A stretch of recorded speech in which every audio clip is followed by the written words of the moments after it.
Thank you all for being here. Good evening. Appreciate you joining us tonight to pay tribute to an extraordinary man, my dad, Joe Frank. Dad was very loving, caring, and an easy person to talk to, and always willing to offer some good advice. He had thoughtful words and was the most considerate man I've ever known. That's probably how he landed such a catch in my mom, Jane Susan, and why they had such a successful marriage.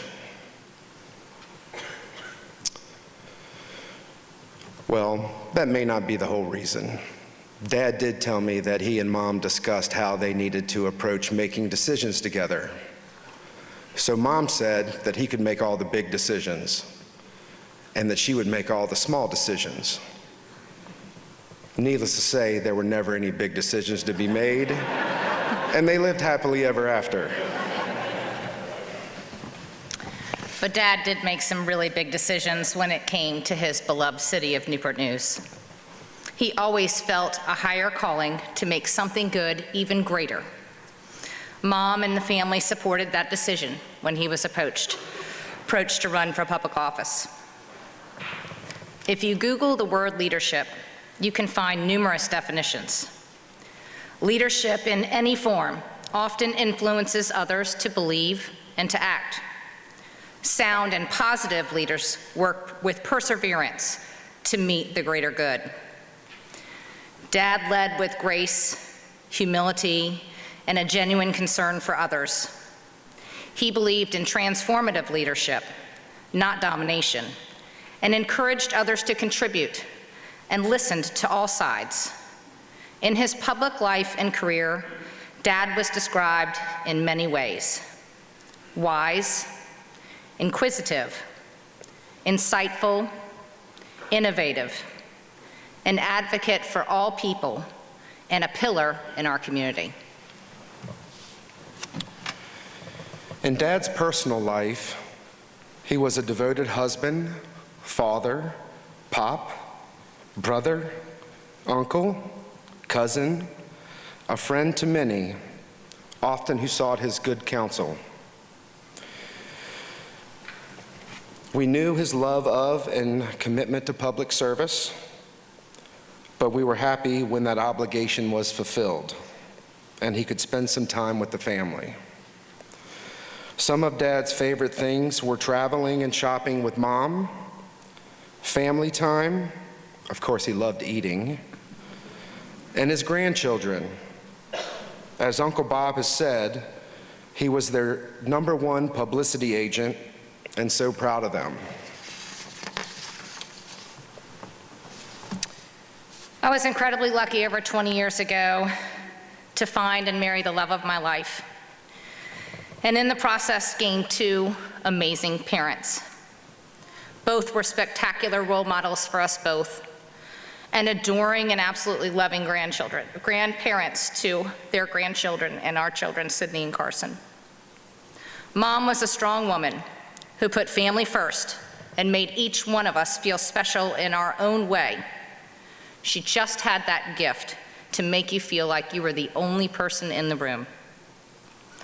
Encourage you to be your best and to always show kindness and empathy for others. Dad was a man of character, honesty, and humility.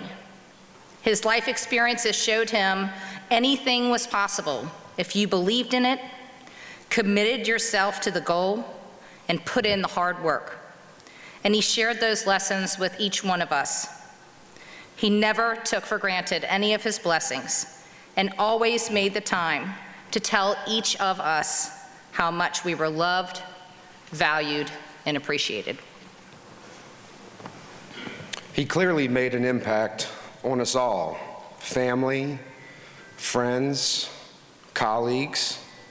His contributions to his beloved city, the Hampton Roads region, the Commonwealth, are cemented in history. We are deeply touched that you have gathered with us tonight to remember and honor the remarkable life he led, nothing short of extraordinary. Thank you.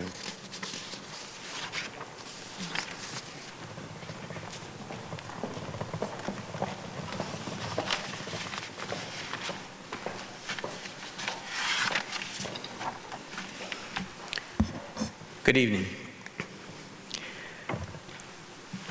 Simply put, Joe Frank is the reason that I am mayor today. When he announced his retirement and we were searching for a mayor, Joe and a few other people approached me about doing this. And I said, Joe, I'm a full-time dentist. I don't have time for this. I said, oh, no.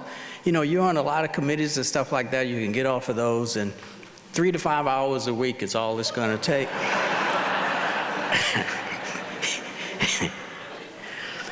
So, me being gullible that I am, I believe this, and we went on and were successful. And on the way down for my acceptance speech, we were in the suite and we were coming back through the kitchen. He put his arm around me and said, let me tell you how much time it's really going to take.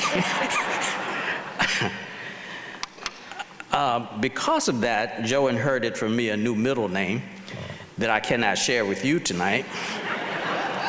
But whenever I used it around him, he found it extremely funny and brought us closer together. The thing that I liked about Joe is that he didn't just put me out there and leave me. He mentored me all through my mayorship.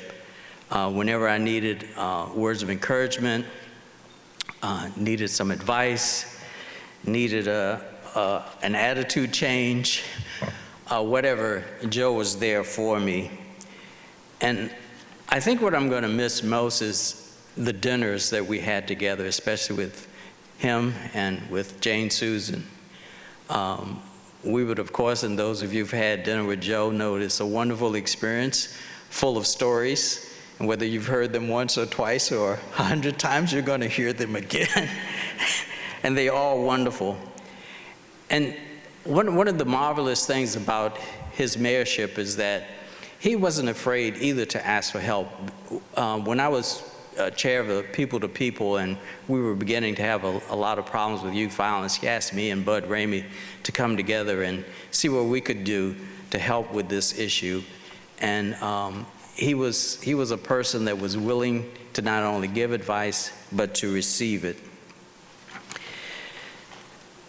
Joe will always be remembered for the fact that he was committed totally to this city, from one end of the city to the other, whether you were black, white, rich, or poor. If you were pro Newport News, Joe was pro you. We are truly going to miss him, and I'm happy that we're here to honor him, and I'm happy that the family asked me to say a few words about him. Joe's a dear friend, and he will truly be missed. Thank you.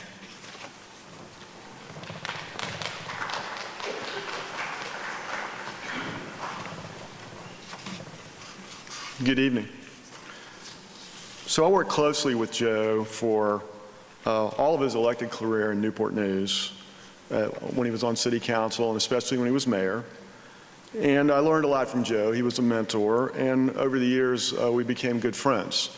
I want to just share a few things about some projects he worked on that I think were of particular significance, and a few things about Joe, the man, as I came to know him. So most of you know Joe was a really smart guy. He was well-educated, well-traveled, had great intellectual curiosity. And while the strength of his mind served him well as a strong leader in Newport News, really the attribute that Mayor Price mentioned is probably more significant, and that was his love of community and his love of the people of the city of Newport News. No one that knew him could ever doubt that was the case. One of the reasons Joe was such an effective leader was because he made people know that he cared, and then that made them receptive to care about what he knew. And so that's how he blended the intellectual, the new ideas, the curiosity with the caring. So I want to talk about a few projects that were particularly significant during Joe's time as mayor, and just a little bit about why I think those are worth mentioning. So I first got to know Joe in the late 1980s. We were both involved in trying to alter the trajectory of old downtown Newport News. And we were working on something called the Downtown Partnership Initiative. And it was a partnership with the Navy, the shipyard, the state, and the city. And the context was the Cold War was ending. We could no longer take the Navy's business for granted. Some of you might remember the old Navy recruiting slogan, join the Navy, see the world. We had our own little version of that. It was join the Navy, see the world, get stationed in downtown Newport News. And so we worked hard to turn that around, and the groundwork from that, you know, obviously to this day you can see a lot of the transformations that had occurred. So in that same time frame, Joe became a champion of making a long-term commitment to revitalize Southeast Newport News.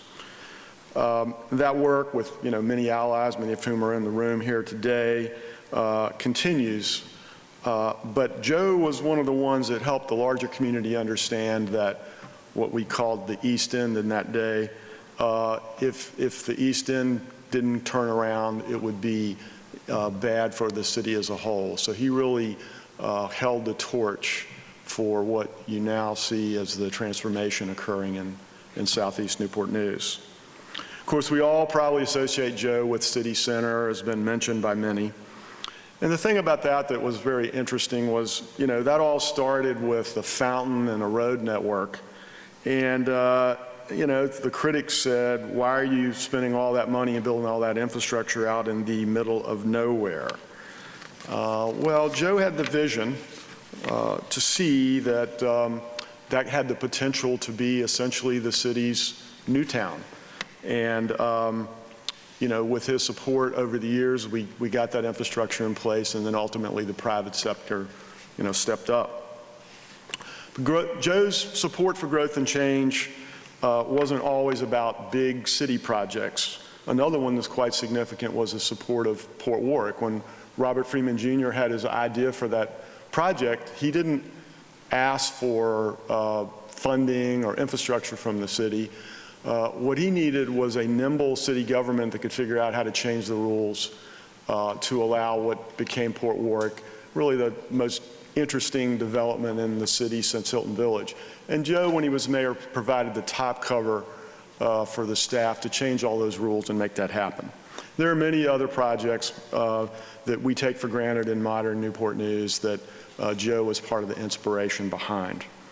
But let me end by just saying goodbye to my old friend and just sharing just a few things that are a little bit more personal. One of the things that was really cool about Joe was his self-deprecating humor. You know, some people spend a lot of time putting down other people. He kind of jokingly put himself down. He would tell stories, you know, the food theme would come up, like when his dad took Brother Bob and Joe to a minor league baseball game, and they were trying to get him to pay attention to the play, and he was watching the peanut vendor and the ice cream vendor. Or he regaled us with stories of basic training when he was in the Army, and where his physical attributes didn't necessarily set the standard. Joanne and I love Joe and Jane Susan. Just a few months ago, after he knew he was seriously ill, we had a great conversation with Joe about their lives, how fortunate they had been, their many experiences and opportunities. He was very serene about the arc of his life, and what was clear again was his pride and love for all things Newport News and the joy he took in knowing that he had made a real difference in his hometown. Even toward the end, he joked, you know, he liked to kind of joke on Jane Susan, as you know. And he joked about Jane Susan deciding to have them buried in Hampton and saying, can you imagine this old Newport News boy being buried in Hampton? And he cited a little Newport News High School ditty, which may not be appropriate to repeat in its entirety, but it started with being born and bred in Newport News, and some of you know what the rest of that little ditty was. Well, he was a big regional guy too, so maybe somebody else up here will talk about some of his regional endeavors. So being buried in Hampton at the end of the day, he was okay with that. So Joe was a powerful and energetic example of excellence, every facet of his life, maybe with the exception of athletics. And he indeed had a life well lived. Goodbye, old friend, and we're going to miss you.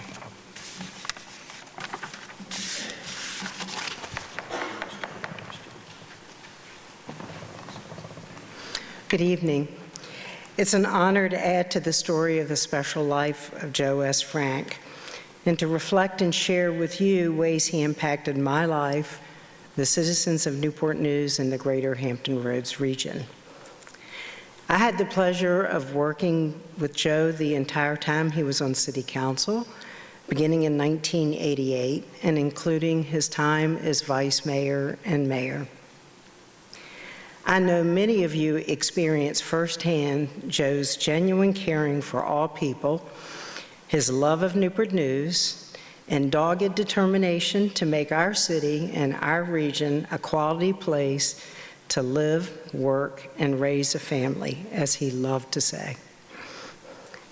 He guided and supported me in my emerging career and touched my whole family, serving in the JCs with my late husband, George, and my daughter, Casey, served on the Commission of Youth while he was mayor, and he was very excited to support her college journey at the University of Virginia. We worked together on many, many important projects, big and small, a number of which you've heard about already from Mayor Price and Neil Morgan.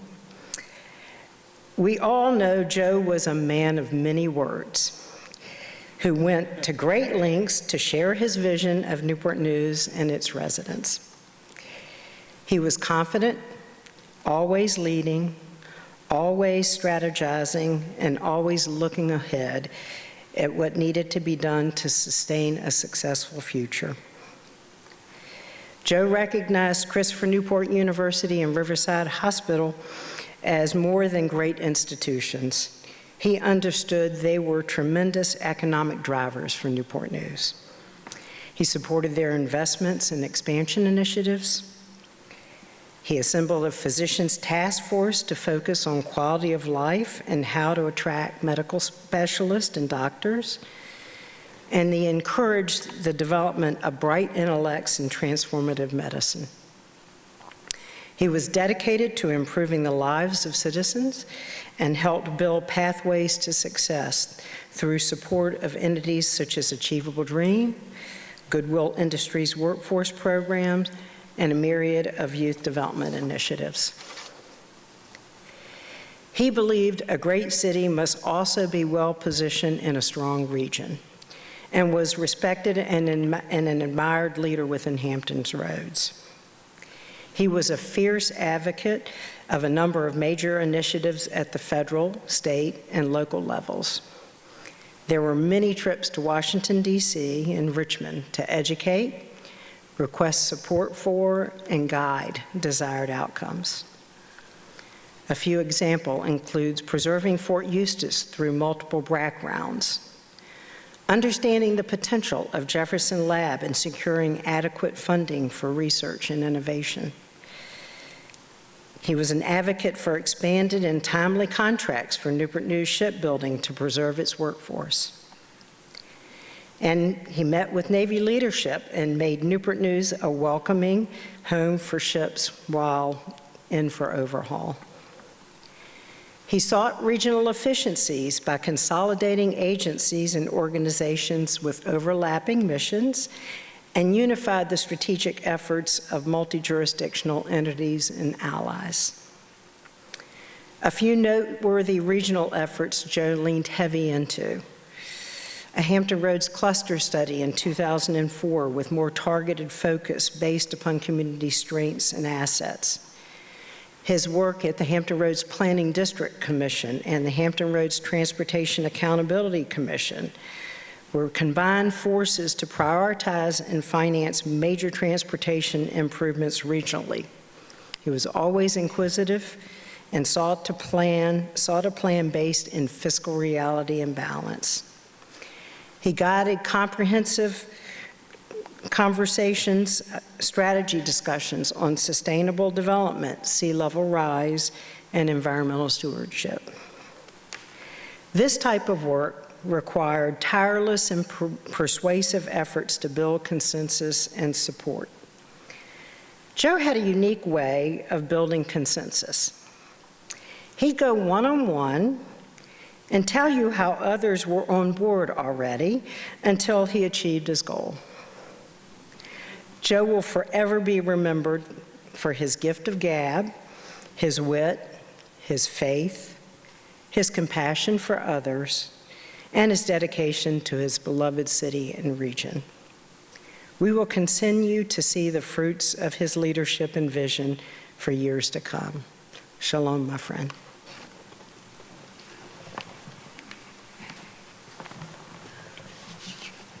I too am honored to be asked to participate in this evening as we honor our very special friend. All of us have been touched by the transforming influence of Joe Frank. As family and friends, as neighbors, as business and community leaders, many of us have faced with Joe moments of opportunity, and many of us moments of darkness, only to find Joe and Jane Susan standing with us. The spectacular atrium that leads to this Alan and Beverly Diamondstein Concert Hall is a place where their lives and story will be forever etched in the life of this community and will be forever celebrated. And it's right and appropriate that we would gather this evening at Christopher Newport, because Joe and Jane Susan contributed immensely to all that's been accomplished on this campus. Indeed, there would be no Ferguson Center without Joe's vision and leadership as mayor. Together, we raised over $70 million from this Commonwealth and this city, neighboring jurisdictions and corporations and foundations and individuals to build this world-class performing arts center. It's brought over 2 million patrons to this concert hall from around the world, to our beloved city. The city spent millions to widen Warwick Boulevard and help us buy adjoining properties. Those investments would not have been made without Joe Frank and their leadership and their vision. And those investments empowered our transformation and have been repaid over and over and over again through the years. Over the sweep of 25 years, Joe Frank and his beloved Jane Susan have been great champions of this university. As Joe so often said, and I quote, "Every great city deserves a great university." Most recently, as many of you know, Joe provided the leadership to create a marvelous endowed professorship in Jewish studies.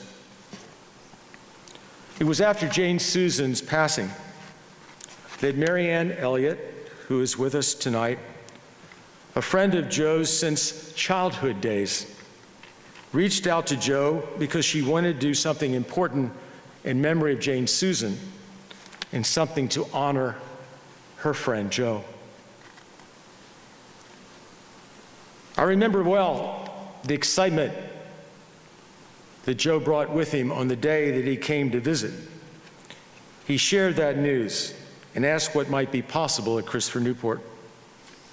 We began to think about ways that we could deploy Mary Ann's generous commitment to create both a living legacy, supporting things important to Joe and Jane Susan, and a physical, lasting tribute in a space somewhere on this campus to honor and celebrate two extraordinary people who have been sources of light for us all. That extraordinary commitment has been deployed in two important ways. First, scholarships for our Community Captains Program, a 2-year college preparatory program for students selected from the 6 high schools throughout Newport News. The Joe and Jane Susan Frank Endowed Scholarship for Community Captains will carry on their life's work to empower the success of this community and all of our citizens, especially those who have need and deserve our encouragement and support. And the arts. Joe and Jane Susan and Alan and Beverly Diamondstein embraced the dream that we could build in this community a world-class performing arts center that would transform forever the life of this community and enrich the life of every citizen of Virginia. They did so early on, when all we could do was paint word pictures. When we made it all up, they embraced the dream. And thanks to Alan, the state came forward with millions of dollars. And thanks to Joe, the city of Newport News provided millions of dollars more. Since we opened the doors, Joe and Jane Susan have attended countless performances in this concert hall, along with the millions of patrons who came to this community from all over the world. So the other way that we've made the commitment is to support the performing arts and the visual arts, to ensure that we're able to bring outstanding performers and fine arts exhibits to our Ferguson and Torgler centers and support Arts for All, to ensure through the Jane Susan and Joe Frank Endowment for the Arts that we have the resources to ensure the very best to our galleries and stages and share the arts with all of our neighbors. So much has been said tonight and will be said about how Joe's leadership and vision transformed the landscape of this community, creating marvelous structures. But what I'd like to do is share with you, as I conclude these remarks, 3 vignettes that speak to the man, that speak to his heart, his thoughtfulness, his kindness, his caring. One day when Joe was in elementary school, it was the first day of 2nd grade. He witnessed a new student standing on the street corner, anxiously looking out, seemingly uncertain of where to go, or if she wanted to take the next step at all. Joe walked across the street and took Mary Ann Elliott's hand and kindly walked her to school and made her feel welcome. Many, many, many decades later, Mary Ann remembers that moment like it was yesterday, and it has led to a lasting friendship and to the naming of that spectacular atrium. Next, over the last 3 years, the love of my life, Rosemary, my bride of 51 years, has met and overcome an array of health challenges. And she's been loved and supported and encouraged by so many wonderful friends, including, and importantly, Joe and Jane Susan Frank. Joe and Jane Susan would call every few weeks. And since her passing, Joe has carried on that tradition. Rosemary, we're thinking about you. How are you doing? Paul, how are you doing? 2 busy, busy people who took time to say, we care. We're cheering you on. You matter to us. Rosemary and I will miss those calls. And finally, just a few weeks ago, just before Joe's health plummeted, he called and said, I want to take you and Rosemary out to dinner. Let's go to La Yaca in Williamsburg. I thank God for that evening. We picked Joe up. We drove to La Yaca. We laughed. We shared stories, and yes, we told old stories once again. But it was one of those rare moments that none of us take often enough, when you could look someone in the eye and tell them how much you love them. Tell them how much you cherish their friendship, how much their lives had made a difference to you and to your community that you both have loved and served. You know, I tell our students that they must always begin with the end in mind. Whatever it might be in life, you must begin with the end in mind. What do you want to accomplish? How will you choose to live your lives? How do you want to be remembered? And I often tell them, even at their early age, to envision their funeral. Will people bother to come? What will they say? What do you want your children to say? Your co-workers to say? Your neighbors and friends to say about your life and the choices that you've made? The words that we've heard spoken this evening and your presence give powerful testimony to the meaningful and consequential life that Joe Frank chose to live. And it is an exhortation to all of us to live lives that truly matter, to lead, serve, love, and make our world a better place.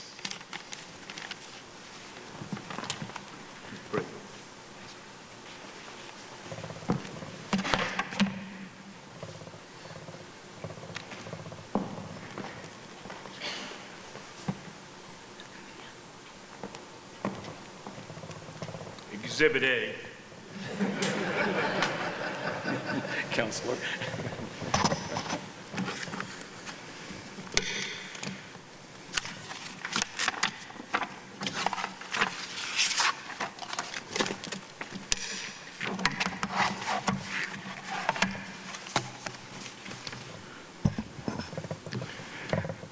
Joe and his brother Bob and I grew up together. We lived in the same neighborhood, though Joe and Bob lived in an upscale house of 1,200 square feet, and I grew up in an 800 square foot apartment. We went to the same elementary school and middle school, ran in the same circles, attended the same high school, and followed each other to UVA, where we were fraternity brothers. My son Will and Joe's son Jason shared time with each other growing up. Josh, Jenny, and I were Joe's law partners for more than 25 years. Joe asked Josh to be his executor and trustee of his estate. Jenny clerked for Bob and has a special relationship with him. Joe and Jane Susan are our son Greg's godparents. I think with that introduction, you will understand this is a very bittersweet honor to speak about my very special lifelong friend. I will begin my remarks in Joe Frank fashion. He would say, I have been asked to limit my remarks to 10 minutes, and I expect to do so. If at this point I ask how many in this room would think Joe could limit his remarks to 10 minutes, there would not be a single hand raised. It took Joe 5 minutes to say hello. There is another certainty, as you've already seen, I will not get through these remarks without crying. Just as a point of observation about Joe's brevity, his brother Bob tells the story of Joe and their colleagues being at a charitable event when his friends offered to make a $100 contribution to the charity if Joe could stand before the microphone and not say a word for 5 minutes. With that challenge being announced, Joe went to the microphone. After the passing of the first painful minute in silence, Joe exploded and said, "The hell with this, I'll contribute the $100. And then went on to explain the good work the charity was doing and invited others to join with him in supporting the work of that charity. Doesn't that sound like Joe? And while my lighthearted introduction has hopefully been received in the amusing and admiring fashion in which it was intended, Joe's ability to speak was one of the essential errors in his quiver. He was a powerful speaker. His remarks carefully and sometimes painstakingly laid out the analysis and the case for the conclusion, a conclusion which made it hard to disagree with him. For those of you who were here when this atrium was named for Jane, Susan, and Joe, you had to be impressed with the power of his loving, meaningful remarks presented without any notes. A trait of Joe's powers with words was that he almost never spoke from a script and rarely spoke from an outline, which might explain why his length of his remarks. There was not a single reference to himself, nor to the two of them, just about Jane Susan. Joe never spoke in the first person. He was totally self-effacing. Just another element of his ability to communicate that commanded your attention. Yesterday was Joe's 80th birthday according to his birth certificate. In fact, Joe was 110. Joe was born an old man. You all laughing because you know it's true. He had a maturity beyond his years. His father's business required his father to drive all over the state of Virginia and sometimes beyond. As a teenager, Joe was by his dad's side. When his father died unexpectedly in April of 1961, Joe was heading into his exams at UVA as a first-year student. Joe just stepped up, became the man of the house, juggled his exams, and all the while maintained his father's business and then closed it down in an orderly fashion, all before he was 20 years old.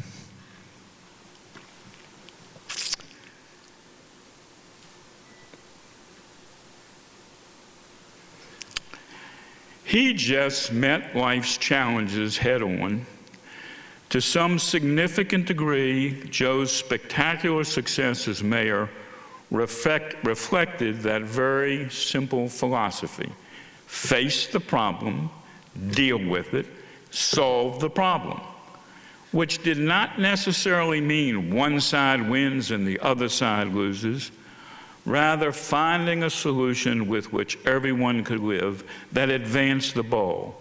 That was his formula.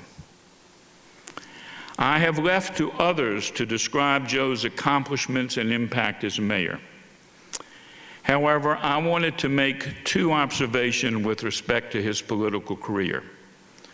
First, he was a full-time mayor, no 3 to 5 hours. His law practice very much took a back seat to his public service. In fact, his law practice wasn't even on the bus. This was a very able lawyer who served the public at significant financial sacrifice to himself. Now, let me put a little icing on that observation. In one election cycle, he raised substantial funds to fund his campaign. Along the way, he realized he was overfunded and returned the unspent contributions. I had never heard of that at the time, and I have never heard of it since. As a public servant, Joe was not financially rich, only the public benefited. There was no doubt that he embodied uncompromised and uncompromisable integrity. Everyone who dealt with Joe knew he was about the public good and not private gain. That gave strength to his leadership. What gave power to his leadership was that disagreements were never personal. They were all about engaging in dialogue to find the best answer. Joe was perhaps the youngest president of our local Jewish Federation. He and Jane Susan each served as president of the Synagogue Road of Shalom Temple and were an active part of the Jewish community even as they pursued their enormously time-consuming commitments to the larger community as mayor and our First Lady. And most recently, as Paul mentioned, he championed the establishment of an endowment to fund a professor of Jewish studies here at CNU.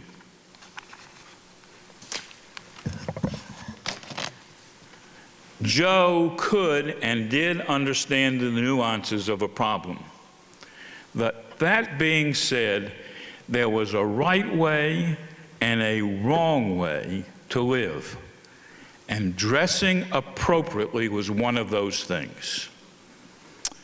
When we went to the University of Virginia, we wore a coat and tie to class every day.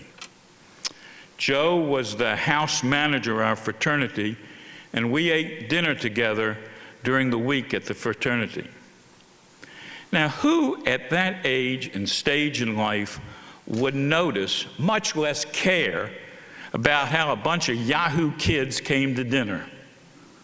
Well, Joe did.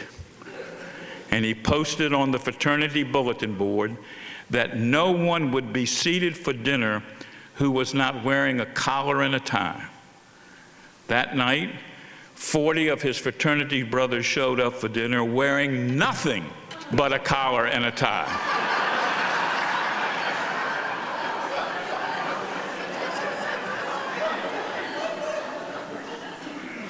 Though I must admit that thereafter the quality of our dress did improve, even if it did not live up to Joe's standards.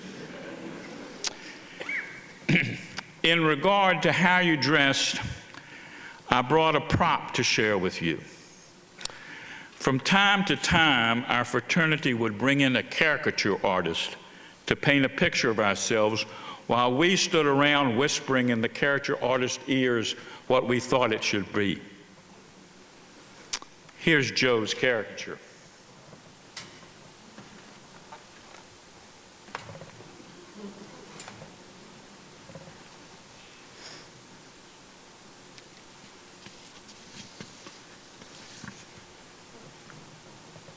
Here's Joe. Here's Joe with his hand pointing to a rack of clothes, suits and sport coats. And he's saying, I'll take this one and that one.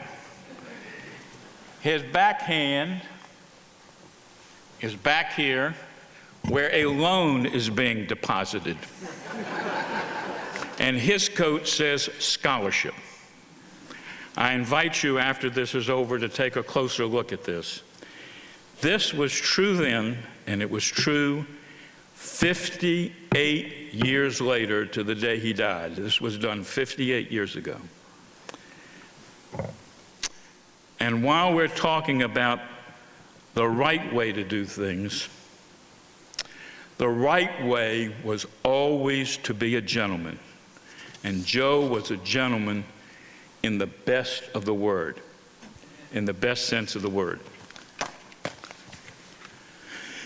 I have heard it said that Joe's children were adopted. I never heard Joe say it, never. There's an absolutely charming story that Jane Susan told. They took one of their children, I think Shelley, to the doctor with a medical problem. The doctor asked about the family's medical history, to which Joe responded, detailing ad nauseum his family's history. Jane Susan said she listened to Joe go on, and all the time bursting with pride and joy. When Joe finally finished, Jane Susan asked the doctor if he would like to hear the medical history of Shelley's other side of the family. I want to give a shout out to Jason. Of all the wonderful traits of Joe's that have been mentioned, you've heard nothing about his athleticism, for good reason. He had none. That fact did not stand in the way when he agreed to help me coach Will and Jason's basketball team. They were 4 and 5 years old at the time. Jason sank a shot at the buzzer, and we won 4-2.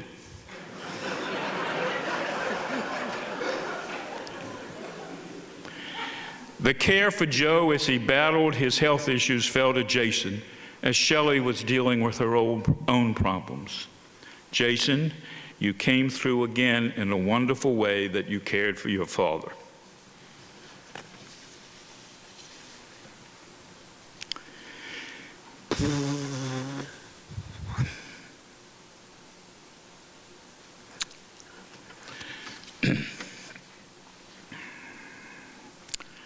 Joe was a genuinely decent and wonderful human being. You will find in chapter 6, verse 8 in the book of Micah the following admonition: seek justice, pursue everlasting kindness, and walk humbly with your God. Nothing could sum up Joe's life better. We are much the richer that Joe walked among us. Thank you.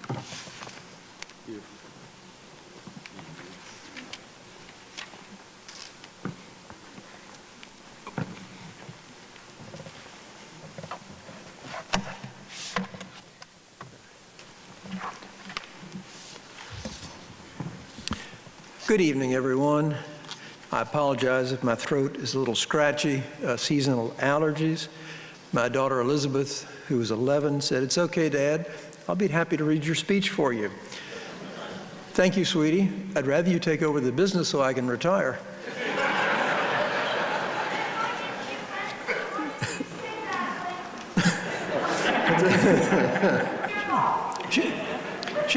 She's not going to be a lawyer.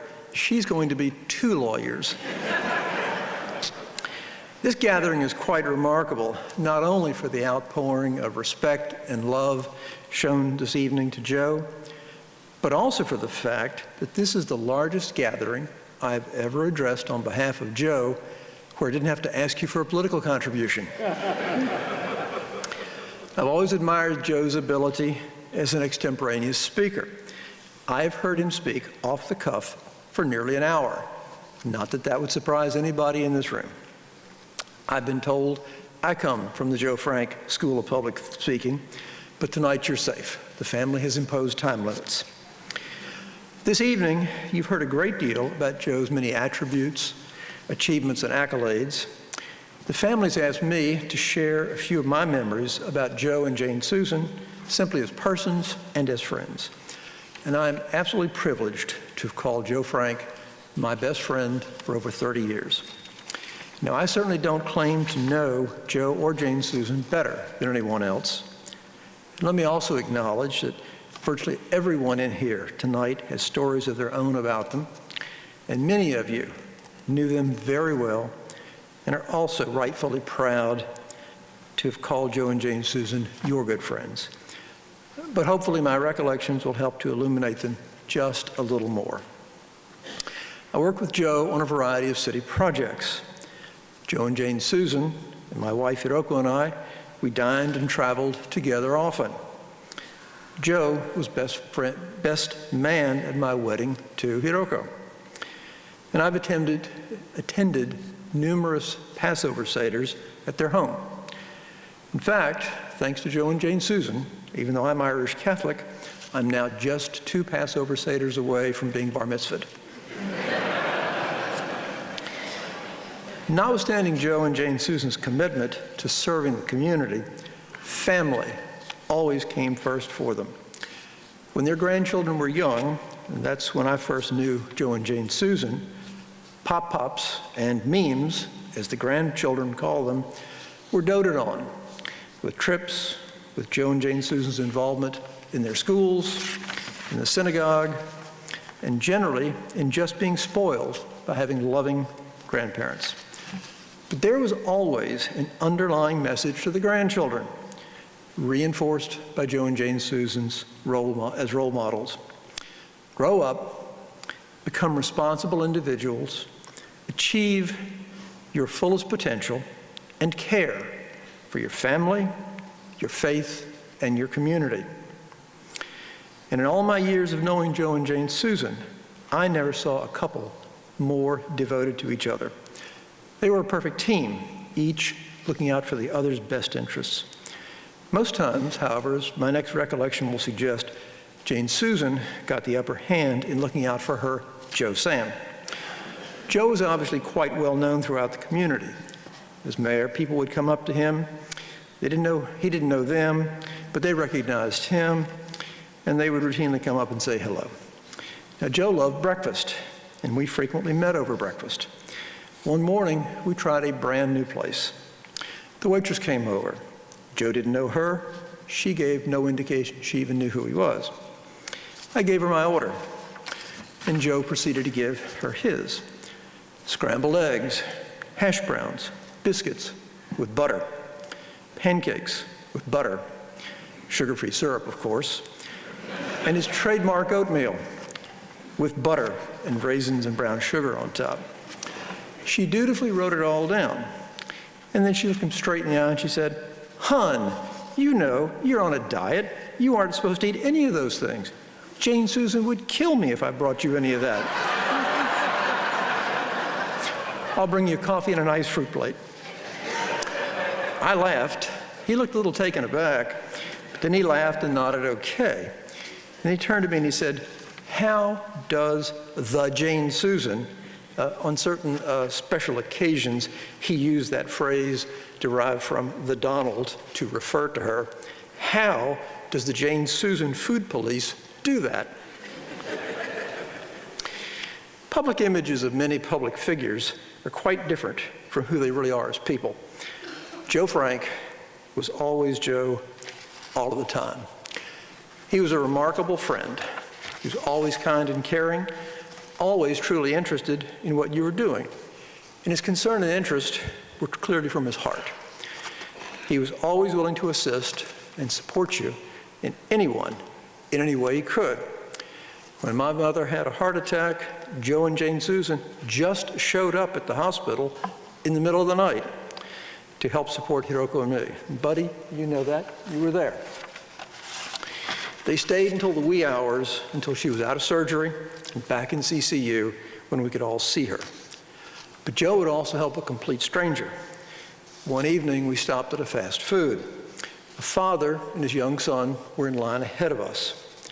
It was apparent the man was financially challenged and didn't have enough money to buy the son a full meal. Now, the man didn't ask for any help, but without hesitating, Joe quietly said to the cashier he would be honored to buy the little boy a meal, and he did. Joe told me afterwards he simply didn't want the child to see his father embarrassed. And that was Joe all of the time. You couldn't ask for a better friend than Jane Susan. When my wife-to-be, Hiroko, moved here from Japan, Jane Susan took her under her wing. She was Hiroko's matron of honor at our wedding. She even took Hiroko shopping for our engagement ring. Jane Susan wasn't going to leave that to a man to take care of. They went to Jane Susan's favorite jewelry store. Hiroko found a nice little ring with a very petite diamond that she liked. She showed it to Jane Susan. Jane Susan looked at it. She smiled politely and said, "Yes, very pretty." But then she politely, very firmly said, "But no, no, no, honey," and took her to a very different counter in the same store, where with Jane Susan's experienced guidance, they selected the ring I would give to Hiroko. Jane Susan was an excellent friend to have, and also an expensive one. Joe's philosophy and approach to local government service was fairly simple. You had to listen to people. You had to respect them no matter their view. You had to fully inform yourself on the issue, and you had a duty to make decisions that benefited the entire community, regardless of the political consequences. On this last point, he never worried about losing an election. He expressed it to people this way: "If you like what I've done, please vote for me, and I'll be happy. And if you don't like what I've done, please elect the other guy, and I'll be even happier." He also believed that public officials had an obligation to maintain the dignity of the processes of government, to pay attention to what citizens had to say, and no matter how they expressed it. Otherwise, the leaders were just petty tyrants, and the people would soon lose faith in their decisions. And a very good example was a special public hearing on a matter that would have great importance to the entire city as a whole, but had overwhelming opposition from the neighborhood being affected. I attended that hearing. It began at 7:30 in the evening. It ended at 1:30 in the morning. The whole neighborhood was out in force, and they were upset big time. The level of vitriol was just incredible. They accused the city of every manner of treason. City council members were called every name in the book. There was even a substantial police presence at the meeting just to assure calm. But through it all, I watched Joe remain absolutely calm and dignified. He thanked every single speaker for coming to speak, even those whose remarks and demeanor would have put an angry hornet to shame. When it was over, we went to IHOP for coffee and pancakes and discussed what had happened that night. Now, I'd been to long and contentious public hearings before, but I was shocked at how much abuse Joe and the city council had just endured. I said to him, "I don't get it. You actually have to run for this job. They don't make you take it?" He just smiled and he simply said, "You do what you have to do. It goes with the territory." Joe always projected an aura of self-confidence, but he was also the first to admit he was not very athletic. Or as he put it, it was against his religion to sweat. But as mayor, he had a wide range of duties. And one evening, shortly before he passed away, Hiroko, my daughter Elizabeth, and I took Joe out to dinner. When we brought him back to his apartment, he showed us around. He took us into his office. It held many of his certificates, plaques, and awards, and photos of him with presidents and governors and dignitaries. One photo in particular caught my daughter's eye. It was a picture of Joe at a girls' softball game at the Peninsula Memorial Stadium. Mr. Joe, as Elizabeth called him, told her that he had been invited to throw out the traditional first pitch of the season. He then told her, and I believed what he said, that of all the speeches he had ever given, of all the meetings he had ever chaired, of all the dignitaries he'd ever welcomed to the city, or met with, and these included presidents and prime ministers. That softball pitch was the most terrifying official act he ever faced. Elizabeth just had to have a picture of her standing beside that photo of Mr. Joe in the softball game. She later explained to me that it was an inspiration. If Mr. Joe, the mayor, could be that nervous about something, but still do it, she could give her book report in front of her class the next week. As evidenced by all that you've heard tonight, Joe was a truly remarkable person. He led a remarkable life. He was highly regarded, and for many, many reasons. And as my daughter observed, he serves as an inspiration, really as an inspiration to all of us. And that brings me to an observation I shared in a eulogy at his funeral. Death presents us with a paradox. We say that a life well lived reduces the regrets one has upon one's passing. But the better the life that the deceased lived, the greater the loss we, their survivors, experience. I know this community will greatly miss Joe. Thank you all. Good evening.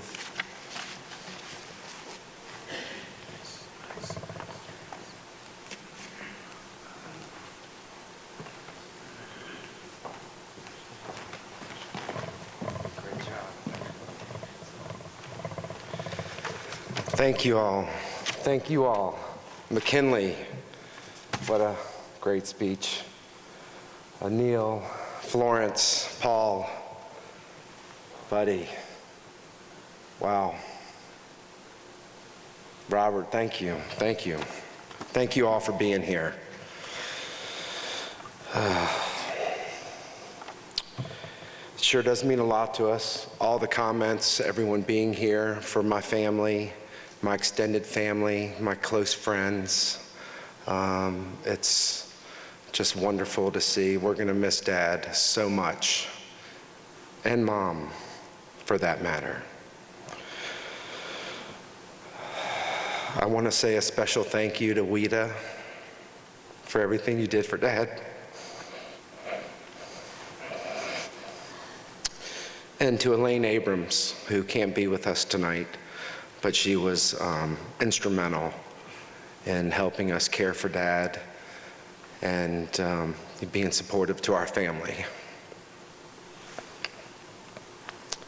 We are going to have a reception after this, and we'd love for y'all to join us, but we figured we'd let Dad have the last word.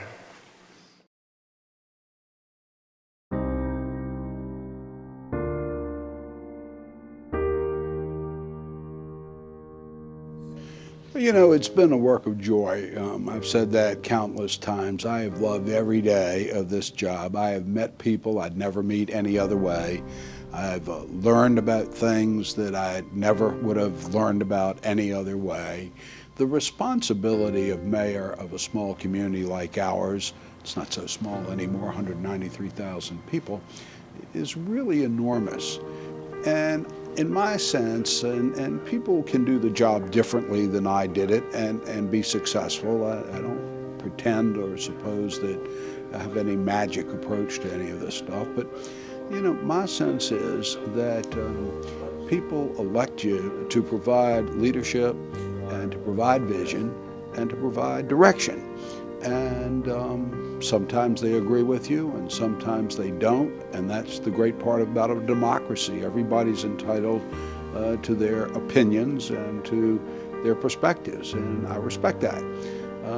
But you have to believe in what you're doing, and you have to, as a leader, look over your shoulder and make sure people are following, because otherwise you're not leading.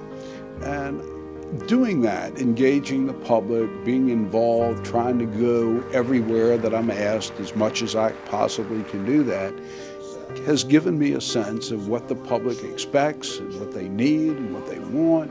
And then I try to articulate how we can go about getting those things done. And this has absolutely not been, in my mind, about me. I have never aspired to public office. In fact, when I was first approached about running. I told the people that came that my mother didn't raise any dumb children, and I had no intention of doing this. And I've sort of been of that view ever since. I say to my wife every now and then that if people want to be good to me, they'll vote for me, and if they want to be very good to me, they won't. But if you take the job and people entrust you with the job, and that's what this is, I view it as a civic responsibility that all of us have to contribute to the world that we were brought into. And I think all of us have an obligation to the extent of their ability and their skill and their training and their education to make a contribution in some way or another. I've been privileged to be able to do it as a mayor.